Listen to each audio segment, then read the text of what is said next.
आणि हाताळायचं ना मोदी साहेबाला आणि ते अमित काकाला हाताळायचं ना हाताळायचं आरक्षण. ते तसलं उलट्या काळजानं जर हाताळलं ना मराठी त्याच्यापेक्षा उलट्या काळजाचे ते कारण जाताना इथूनच गेलेले आहेत, गुजरातूनच गेलेत, पानिपत कडकट तिकडे. हां, त्याच्यामुळे ते नादी नाही लागायचा, मराठीच्या नादी नाही लागायचं. आरक्षणाच्या प्रश्नावर मार्ग काढायचा. मी स्पष्ट सांगितलं, मला राजकीय भाषा बोलायची नाही.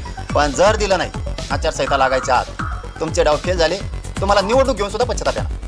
देवेंद्र फडणवीस साहेब, तुम्हाला स्पष्ट सांगतो मी, तुम्हाला जर तुम्ही आचारसंहितेच्या आत मराठ्यांच्या सगळ्या मागण्याची अंमलबजावणी जर नाही केली, एक समन्वयक अभ्यासक हे जर नाटक रचायचा प्रयत्न केला, गरीब मराठ्यांच्या उरावर तुम्ही जर हे नाटक करायचा प्रयत्न केला आणि जर आचारसंहितेच्या आत तुम्ही मराठ्यांच्या सगळ्या मागण्याची अंमलबजावणी नाही केली तर निवडणूक घेऊन तुम्हाला पश्चाताप येणार म्हणजे येणार. आपल्या नावाने बॉम्बलायचं नाही, मग किती पडली. आणि हाताळायचं ना मोदी साहेबाला आणि ते अमित काकाला हाताळायचं ना हाताळायचं आरक्षण. ते तसलं उलट्या काळजानं जर हाताळलं ना मराठी त्याच्यापेक्षा उलट्या काळजाचे ते कारण जाताना इथूनच गेलेले आहेत, गुजरातूनच गेलेत, पानिपत कडकट तिकडे. हां, त्याच्यामुळे ते नादी नाही लागायचा, मराठीच्या नादी नाही लागायचं. आरक्षणाच्या प्रश्नावर मार्ग काढायचा. मी स्पष्ट सांगितलं, मला राजकीय भाषा बोलायची नाही. पण जर दिलं नाही आचारसंहिता लागायच्या आत तुमचे डाव फेल झाले, तुम्हाला निवडणूक घेऊन सुद्धा पश्चाताप येणार. देवेंद्र फडणवीस साहेब, तुम्हाला स्पष्ट सांगतो मी, तुम्हाला जर तुम्ही आचारसंहितेच्या आत मराठ्यांच्या सगळ्या मागण्याची अंमलबजावणी जर नाही केली, एक समन्वयक अभ्यासक हे जर नाटक रचायचा प्रयत्न केला, गरीब मराठ्यांच्या उरावर तुम्ही जर हे नाटक करायचा प्रयत्न केला आणि जर आचारसंहितेच्या आत तुम्ही मराठ्यांच्या सगळ्या मागण्याची अंमलबजावणी नाही केली तर निवडणूक घेऊन तुम्हाला पश्चाताप येणार म्हणजे येणार. आपल्या नावाने बॉम्बलायचं नाही, मग किती पडली. योग्य वेळ यायला लागते आणि नेमकी योग्य वेळ ती लोकांच्या जनतेच्या हातात आली, त्यामुळे जनता ताकदीनं तिथं येणार आहे. फक्त एक सांगतो पुन्हा की असं म्हणायचं नाही कुणी की वरती नको, खूप गर्दी आहे. गर्दी एकमेकात आपण राहिलो पाहिजेत. नसता गर्दी काही गर्दीच्यात लांबच राहते, तिकडेच 5-3-4 किलोमीटर. सगळी एकजूट दाखवा, एकत्र राहा, त्यातून आपल्याला पुढं जायचं. तुम्ही धनगर समाजाला आदिवासीमधून आरक्षण द्यावं यासाठी लढणार आहे असं सांगितलं होतं. धनगर समाज ही राज्यभर आंदोलन करते, पण नरहरी झिरवळ हे उपाध्यक्ष आहेत विधानसभेचे, ते असं म्हणतात की आता मी 11 वाजल्यापासून मंत्रालयासमोर गांधीपुरासमोर उपोषण आंदोलन करणार आहे. नाही, आता त्यांना वाटत असेल की ते आमच्या ताटात जेवतायत म्हणून, असं काय वाटत असेल त्यांना झिरवळ साहेबांना की हे आमच्या ताटातलं खायला लागले, आमच्या ताटात यायला लागले, आता आमच्या ताटातलं ओढून घ्यायला लागले, आता आम्हालाच नाही खायला तर हे आमच्या ताटात लावलं, असं काहीतरी वाटत असेल त्यांना, म्हणून ते बसतात त्यांच्या हक्कासाठी. प्रत्येकाला अधिकारी बसण्याचा.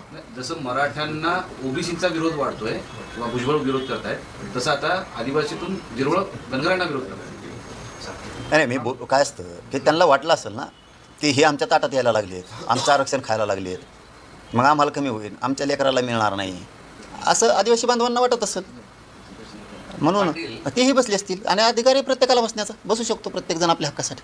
पाटील, असं आहे की तुम्ही जे दसरा मेळाव्याला म्हणताय, मराठा समाज तुमच्या पाठीशी आरक्षणाच्या प्रश्नाला धरूनच आहे, तर त्या दसरा मेळाव्यात आरक्षण जर नाही मिळालं तर पुढची दिशा ठरवली जाईल, काय केलं जाईल किंवा काय सांगितलं जाईल, असं काही आहे का त्या दिवशी? नाही, त्या दिवशी तो काही राहून द्या शिल्लक, मग त्या दिवशी होईल ना काही.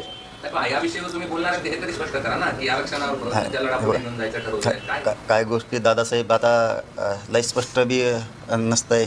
फक्त एक मात्र सांगितलं की मी सुखाकडे जायचं असलं, तुम्हाला दुःखातून सुख समृद्धी बघायची असली म्हणजे शेतीपासून सगळ्याच क्षेत्रातली, तर तुम्हाला संधी आणि योग्य वेळ यायला लागते. त्यावेळेस घरी न बसता एकजूट दाखवायला लागते आणि त्यातून पुढचा मार्गक्रमण करायचा असतो. त्याच्यामुळं आम्हाला योग्य वेळ आली, योग्य काळ आहे, योग्य वेळ आहे, योग्य संधी आहे.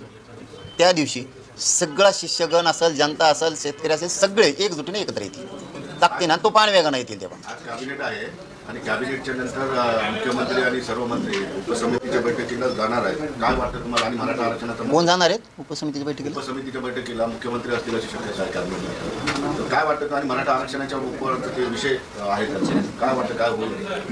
आहे शेवटी सरकार पक्षाच्या हातात हे निर्णय घेण्याचं. काय निर्णय घ्यायचा आहे, का लटकत ठेवायचं आहे, का मराठ्यांना विठीस धरायचं आहे, जाणून बुजून करायचं आहे का न्याय दिला पाहिजे.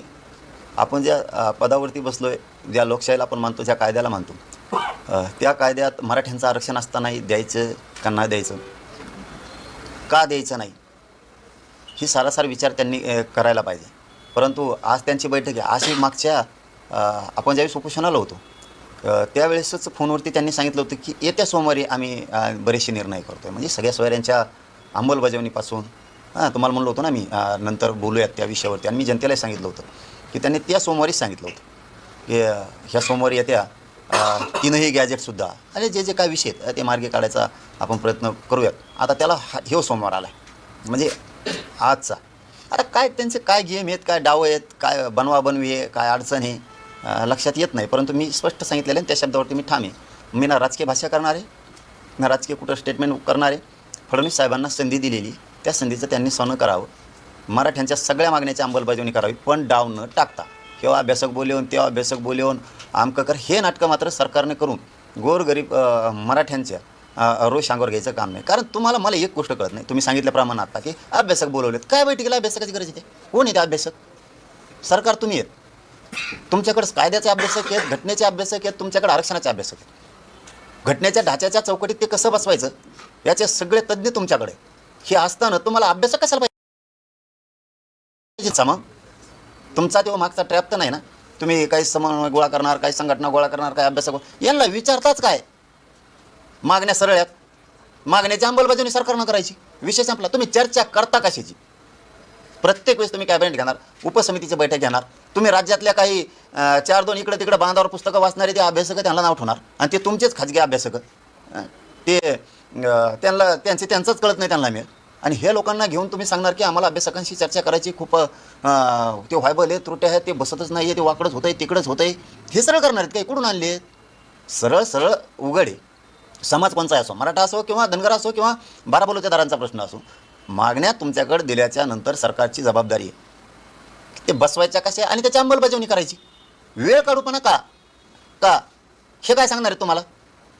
तुमच्या सचिवा इतकं, तुमच्या IPS IAS दर्जाच्या अधिकाऱ्यांनी इतकं यांना कळतं का?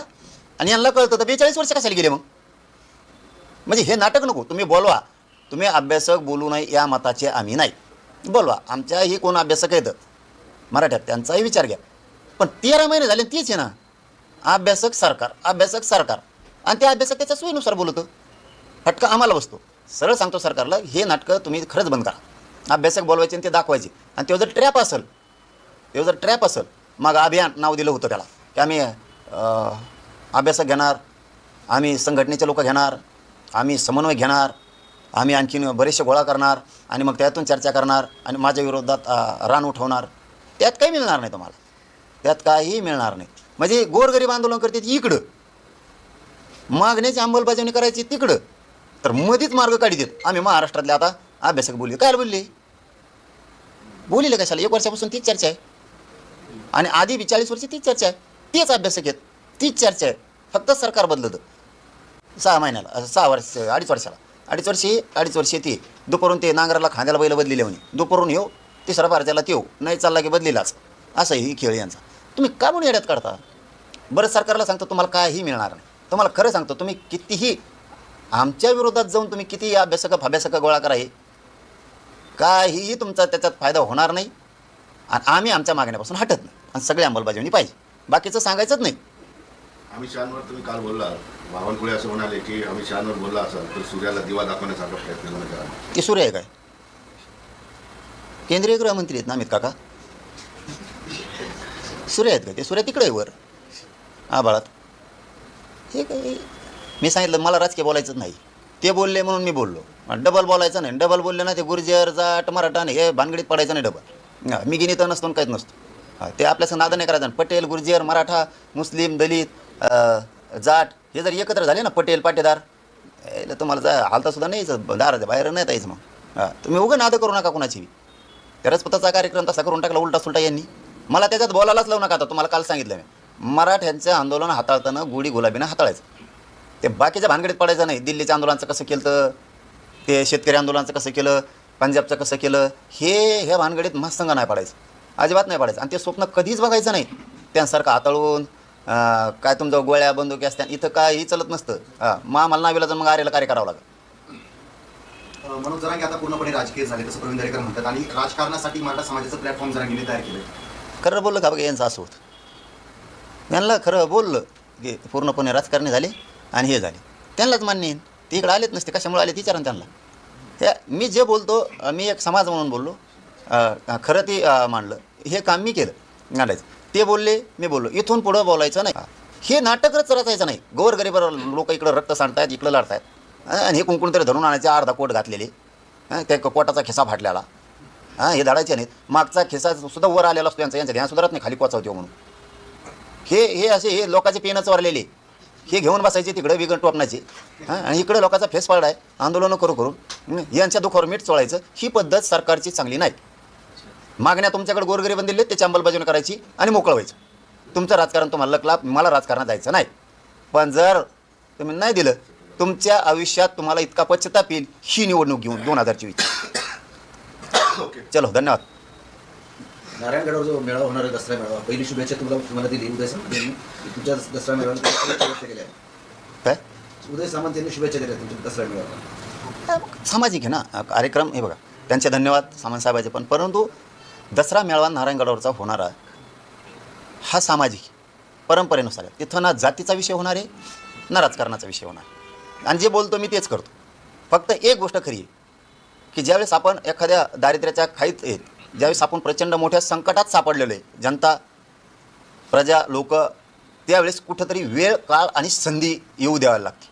त्याला वेळ बघायला लागतो, वाट बघायला लागते, आणि योग्य वेळ आली, योग्य संधी आहे, योग्य काळ आहे, एकत्र येऊन पुन्हा एकदा ताकद दाखवून आपल्याला न्यायाकडे जाणं, सुख समृद्धीचा मार्ग धरण्यासाठी, आपण तिकडं जाण्यासाठी आपल्याकडे योग्य ट्रॅक आहे, योग्य वेळ आहे. आता मात्र सगळ्यांनी ताकदीनं एकजूट दाखवून आपल्या अन्यायाच्या विरुद्ध लढलं पाहिजे. कारण विजयदशमीचा अर्थच तो आहे, अन्यायाच्या विरुद्ध लढणे. मराठी ताकदीने येणार आणि सगळ्यांनी यावं, सगळ्या जनतेने यावं, सगळ्या भक्तांनी यावं, शेतकऱ्यांनी यावं. दर्शन घ्या. मी गडावरती दसऱ्याच्या दिवशी येणार आहे. सगळ्या येणाऱ्या भक्तांचे, जनतेचे मी स्वतः तिथे येऊन दर्शन घेऊन आशीर्वाद घेणार आहे. तुफान वेगाने आपण सगळ्यांनी यावं. भाषणाने मिळावंच असणार का रावण दहन पण असणार आहे? नाही, वेळेवर बघू ना. तर थोडं शिल्लक राहून होणार आहे ना. नाही, कुठला तर रावण असेल ना, दहन करायला वगैरे काहीतरी असेल ना, कन्सेप्ट. नाही, प्लॅन आहे. ते 24ला आहे, 2024 पाडापाडी. चलो, धन्यवाद. काय